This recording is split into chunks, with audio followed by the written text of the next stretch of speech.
एक लड़की अपने सहेलियों के साथ घूम रही है गांव में और एक लड़का कुछ बोलता है तो उस लड़की की सहेलियां जो है उससे बोलती है कि तुम उसको बोल क्यों नहीं रही हो।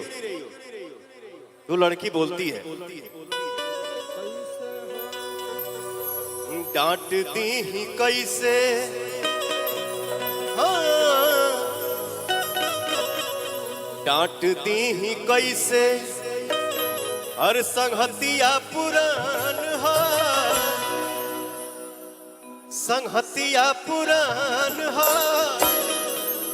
अदहिए हमार बाकी दहिए के जान हा।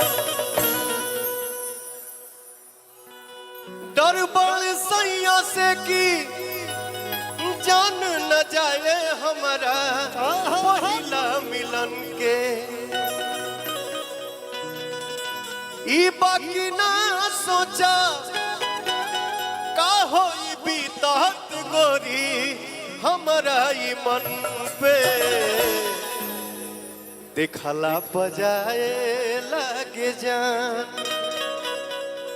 हो कहियो कोरबे में बीतत रहे रात हो। अब तू बनेलू अनजान, हाँ अब तू बनेलू अनजान।